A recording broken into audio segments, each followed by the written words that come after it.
नमस्कार दोस्तों, GH global channel पर आपका हार्दिक स्वागत है। आज है 15 दिसंबर और 15 दिसंबर का करंट अफेयर्स की सीरीज लेकर के हम आपके सामने एक बार फिर से हाजिर हैं। आप लोग जीएच ग्लोबल चैनल को सब्सक्राइब करिए, बेल आइकन को दबाइए ताकि आपके पास नए वीडियोज के नोटिफिकेशन पहुंचते रहें। तो हम लोग स्टार्ट करते हैं आज का अपना जो सिलसिला है और हमारा पहला क्वेश्चन है कि एशिया का पहला ड्रोन डिलीवरी केंद्र किस राज्य में स्थापित किया गया है। तो मेरे प्यारे दोस्तों, एशिया का पहला ड्रोन डिलीवरी केंद्र या हम कह सकते हैं कि ड्रोन डिलीवरी नेटवर्क किस स्टेट के अंदर स्थापित किया गया है, तो इसका सही जवाब हो जाएगा मेघालय। मेघालय के अंदर एशिया का पहला ड्रोन डिलीवरी केंद्र स्थापित किया गया है। और इस ड्रोन डिलीवरी केंद्र का उद्देश्य क्या है? इस ड्रोन डिलीवरी केंद्र का उद्देश्य है कि स्वास्थ्य सुविधाएं उपलब्ध कराना, ड्रोन के माध्यम से स्वास्थ्य सुविधाओं को उपलब्ध कराना। जैसे आप लोगों को पता होगा, कोई भी मेडिसिन किट उपलब्ध कराना, कोई भी मेडिसिन उपलब्ध कराना, इस सब के लिए ड्रोन डिलीवरी केंद्र मेघालय के अंदर स्थापित किया गया है। तो ये भी बहुत महत्वपूर्ण क्वेश्चन है। मेघालय की राजधानी शिलोंग है और मेघालय आप लोगों को पता होगा, मेघालय के अंदर जो मानसराम है, मानसराम के अंदर सबसे ज्यादा वार्षिक वर्षा पूरे विश्व में दर्ज की जाती है। तो इसको भी आप याद रखिएगा, मानसराम भी मेघालय में है। और मेघालय से जुड़ा हुआ एक और पॉइंट है कि मेघालय में गारो, खासी, जयंतिया नामक पहाड़ियां भी हैं, तो इसको भी आप लोग याद रखिएगा। मेघालय बहुत ही इंपॉर्टेंट स्टेट है इंडिया का और ये पूर्वोत्तर राज्यों का हिस्सा है। दूसरा क्वेश्चन हम लोग शुरू करते हैं कि हाल ही में भारत और चीन के सैनिकों के मध्य झड़प कहां पर हुई है। तो मेरे प्यारे दोस्तों, अभी हाल ही में भारत और चीन के बीच तवांग घाटी में एक बहुत ही कह सकते हैं कि जो चीन है, चीन ने अपनी चमगादड़वादी हरकत दिखाते हुए तवांग घाटी में भारतीय सैनिकों के साथ झड़प की है, जिसमें भारतीय सैनिकों ने उन्हें धूल चटा दी। और इससे पहले आप लोगों को पता होगा कि चमगादड़ चीन डोकलाम ट्राई जंक्शन, जहां पर भूटान, चीन और भारत की सीमा मिलती है, उस ट्राई जंक्शन सिक्किम वाले इलाके में भी ऐसी कोशिश कर चुका है। इससे पहले गलवान घाटी आप लोग जानते होंगे, गलवान घाटी एलएसी के पास पड़ती है, लाइन एक्सेस कंट्रोल जिसको कहा जाता है, लाइन ऑफ एक्चुअल कंट्रोल भी कह सकते हैं। और ये कहां पड़ती है? तो ये लद्दाख में पड़ती है, पेंगोंग झील के पास। तो जो चाइना है वो यहां भी हरकत कर चुका है। चाइना बहुत ही गद्दार देश है और चाइना क्या सोच रहा है? चाइना सोच रहा है कि किसी प्रकार से हम यहां पर कब्जा कर लें, क्योंकि जो डोकलाम वाला ट्राई जंक्शन है वो बड़ा महत्वपूर्ण है। तवांग घाटी आप लोगों को पता होगा, तवांग घाटी में राष्ट्रीय युद्ध स्मारक का शिलान्यास हमारे प्रधानमंत्री नरेंद्र मोदी जी के द्वारा किया गया है। इसको भी आप याद रखिएगा। आप लोगों को पता होगा 1962 में भारत पर आक्रमण किया चीन ने, और गद्दारी के साथ आक्रमण किया, क्योंकि हम लोग 1954 में, आप लोगों को मेरे प्यारे दोस्तों पता होगा कि 1954 में भारत और चीन के बीच में एक समझौता हुआ जिसको पंचशील समझौता कहा जाता है। और इस पंचशील समझौते में कहा गया कि एक दूसरे की संप्रभुता, एक दूसरे की एकता और अखंडता की रक्षा करेंगे, उसे अक्षुण्ण रखेंगे, और हिंदी चीनी भाई भाई का नारा दिया गया। लेकिन चमगादड़ चीन ने अपनी हरकत दिखाई और भारत पर आक्रमण कर दिया। और आप लोगों को पता होगा, ऑक्सियाई चीन नामक जो इलाका है उसने कब्जे में कर लिया। लेकिन अब 2022 का जो भारत है वो 1962 वाला भारत नहीं है। हर प्रकार से मुंहतोड़ जवाब देने के लिए भारत तैयार है। तो आप याद रखिए कि तवांग घाटी हाल ही में नाभिकीय संलयन तकनीक के द्वारा सूर्य के समान शुद्ध ऊर्जा का उत्पादन किया गया है, तो आप याद रखिएगा नाभिकीय संलयन के द्वारा जो शुद्ध ऊर्जा का उत्पाद किया गया है वो किया गया है कैलिफोर्निया के अंदर, यूएसए कैलिफोर्निया। यानी इसको हम कह सकते हैं कि कार्बन न्यूट्रल एनर्जी, इसको हम कह सकते हैं कार्बन न्यूट्रल एनर्जी। ये ऐसी एनर्जी है जिसमें कार्बन का उत्सर्जन 0% है। कितना है? 0%। कार्बन का उत्सर्जन 0% है। आप लोगों को पता होगा कि नाभिकीय संलयन तकनीक के द्वारा ही जो सूर्य है, सूर्य में एनर्जी का सोर्स क्या है? सूर्य में एनर्जी का जो सोर्स है वो नाभिकीय संलयन ही है। आप लोगों को पता होगा नाभिकीय संलयन, हाइड्रोजन और हीलियम के जो नाभिक हैं वो नाभिकीय संलयन में भाग लेते हैं। तो इस प्रकार से आप कह सकते हैं कि जो नाभिकीय संलयन है उसके द्वारा जो शुद्ध एनर्जी का प्रोड्यूशन है वो कहाँ किया गया है? तो यूएसए कैलिफोर्निया के अंदर किया गया है। अगला क्वेश्चन है हमारे का, राष्ट्रीय ऊर्जा संरक्षण दिवस कब मनाया जाता है? तो मेरे प्यारे दोस्तों, राष्ट्रीय ऊर्जा संरक्षण दिवस 14 दिसंबर को मनाया जाता है। राष्ट्रीय ऊर्जा संरक्षण दिवस 14 दिसंबर को मनाया जाता है। ऊर्जा का सबसे बड़ा स्रोत क्या है? तो मेरे प्यारे दोस्तों, आप जानते हैं ऊर्जा का सबसे बड़ा स्रोत है सौर ऊर्जा। और ऊर्जा को किस प्रकार से संरक्षण दिया जाए, ऊर्जा की बर्बादी को किस प्रकार से रोका जाए, ये सारी बातें हम लोगों को किस प्रकार से लोगों के बीच में जन जागरूकता फैलाना है जिससे कि लोग ऊर्जा का संरक्षण करें, इसके लिए 14 दिसंबर को राष्ट्रीय ऊर्जा संरक्षण दिवस मनाया जाता है। अगला हमारा क्वेश्चन है कि राष्ट्रीय डेयरी विकास बोर्ड के प्रबंध निदेशक के रूप में किसे नियुक्त किया गया है? तो बहुत ही महत्वपूर्ण क्वेश्चन है।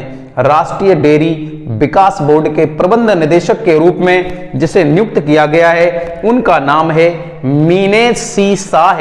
मीनेश सी शाह को राष्ट्रीय डेयरी विकास बोर्ड के प्रबंध निदेशक के रूप में नियुक्त किया गया है। मीनेश सी शाह, और आप लोगों को पता होगा 1965 में इसकी स्थापना होती है। और जो राष्ट्रीय डेयरी विकास बोर्ड है इसका एस्टेब्लिशमेंट किसके द्वारा किया गया? डॉक्टर वर्गीज कुरियन। कौन नहीं जानता होगा डॉक्टर वर्गीज कुरियन का नाम?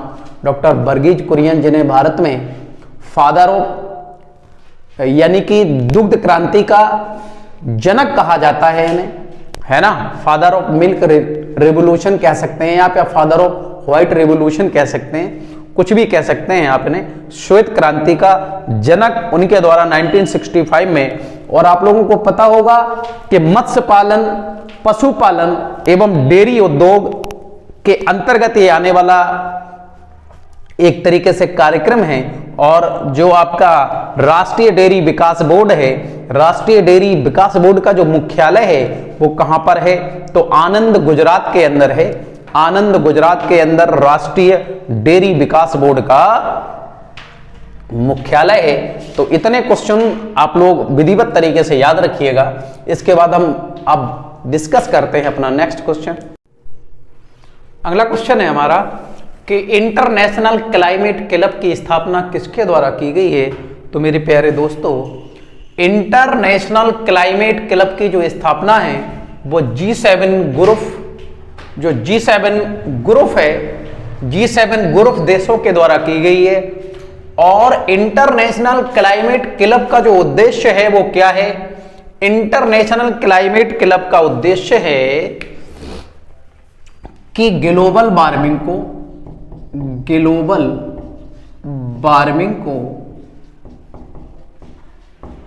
कंट्रोल करना, ग्लोबल वार्मिंग को नियंत्रित करना। इसका उद्देश्य है ग्लोबल वार्मिंग को नियंत्रित करना। और G7 पहले G8 हुआ करता था। G7 में कौन कौन से देश हैं? तो G7 में कनाडा है, फ्रांस है, जर्मनी है, इटली है, जापान है, यूके और यूएसए। वर्तमान में G7 बचा हुआ है क्योंकि इससे रसिया अलग हो गया है, आप लोगों को पता होगा। अगला क्वेश्चन है हमारा कि 8वां भारतीय अंतर्राष्ट्रीय विज्ञान महोत्सव कहाँ आयोजित किया जाएगा? तो जो 8वां अंतर्राष्ट्रीय विज्ञान महोत्सव है वो भोपाल में आयोजित किया जाएगा 21 से 24 जनवरी 2022 के मध्य। और इसका उद्देश्य क्या होता है मेरे प्यारे दोस्तों? तो इसका उद्देश्य होता है विज्ञान एवं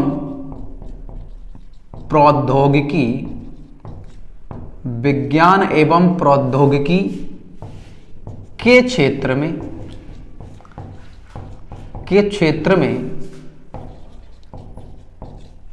भारत के द्वारा किए गए अनुसंधान को प्रदर्शित करना। इंडिया ने विज्ञान और प्रौद्योगिकी के क्षेत्र में जो इनोवेशन किया है, उस इनोवेशन का, उन एक्सपेरिमेंट का, उन रिसर्च का यहां पर रिप्रेजेंटेशन होता है, यानी कि यहां पर प्रेजेंटेशन होता है एक तरीके से। अगला क्वेश्चन है हमारा कि 7वें भारत जल प्रभाव शिखर सम्मेलन का उद्घाटन किसके द्वारा किया गया है? तो 7वें भारत जल प्रभाव शिखर सम्मेलन का जो उद्घाटन है, जो जल शक्ति मंत्री गजेंद्र सिंह शेखावत के द्वारा दिल्ली में किया गया है। गजेंद्र सिंह शेखावत, और भारत में जल को किस प्रकार से प्रोटेक्ट किया जाए, भारत में जल को किस प्रकार से संरक्षित किया जाए, इसका यही उद्देश्य है। और भारत जल प्रभाव जो शिखर सम्मेलन है, ये 5P पर काम करेगा, यानी जल का प्रबंधन, अगर लोगों की सहायता मिल जाए तो जल का प्रबंधन संभव है। गवर्नमेंट नीति बनाकर भी जल प्रबंधन कर सकती है, गवर्नमेंट किसी कार्यक्रम के माध्यम से भी जल प्रबंधन कर सकती है, गवर्नमेंट किसी योजना के माध्यम से भी जल प्रबंधन कर सकती है, और गवर्नमेंट इसके लिए कोई प्रोजेक्ट भी लॉन्च कर सकती है। तो जो जल प्रबंधन है, जल प्रबंधन को ध्यान में रखते हुए कि जल को किस प्रकार से मैनेज किया जाए ताकि हमारे आने वाली पीढ़ियों के लिए जो जल है वो सिक्योर हो सके, सुरक्षित हो सके। अगला हमारा क्वेश्चन है कि 15 दिसंबर 2022 से 6वां संस्करण काजिद 2022 जो युद्धाभ्यास है वो भारत किस देश के साथ करेगा? तो मेरे प्यारे दोस्तों, दिसंबर 2022 में भारत जो काजिद युद्धाभ्यास है वो कजाकिस्तान के साथ करने जा रहा है। और कहां पर करने जा रहा है? तो आप याद रखिएगा, मेघालय के अंदर। कहां पर करेगा? मेघालय राज्य के अंदर भारत काजिद युद्धाभ्यास कजाकिस्तान के साथ करने जा रहा है। अगला हमारा क्वेश्चन है कि भारत की पहली mass segment flex fuel prototype car कहां पर लॉन्च हुई है? तो भारत की पहली mass segment flex fuel prototype car जो है वो लॉन्च हुई है नई दिल्ली के अंदर। और ये कार 85% पेट्रोल और 15% एथेनॉल के साथ चलाई जाएगी। जैसा कि आप लोगों को पता होगा, हमारे इस समय नितिन गडकरी जी सड़क एवं परिवहन राज्य मंत्री हैं, और सड़क एवं परिवहन मंत्री नितिन गडकरी के द्वारा बहुत ही ऐतिहासिक फैसला लिया गया है कि हम लोग पेट्रोल में धीरे धीरे एथेनॉल को मिलाएंगे, जिससे हमारी दो फायदे होंगे हमारे। एक तो हमारा जो पेट्रोल पर होने वाला व्यय है वो भी बचेगा, और दूसरा जो हमारा एक तरीके से हम कह सकते हैं कि कार्बन उत्सर्जन है उसमें भी कमी आएगी। तो ये हमारे आज का जो करंट अफेयर्स का सेशन था वो यहीं पर पूर्ण होता है। हम आप लोगों से रिक्वेस्ट करेंगे कि आप हमारे जीएस ग्लोबल चैनल को सब्सक्राइब करिए, और कम से कम अपने मित्रों से सब्सक्राइब करवाइए, और वीडियो को लाइक करिए। अगर आपको वीडियो पसंद आए तो आप वीडियो को लाइक करिए, वीडियो पर कमेंट करिए और वीडियो को शेयर करिए। इसी के साथ ही हम आपसे विदा लेते हैं। नमस्कार दोस्तों, जय हिंद दोस्तों।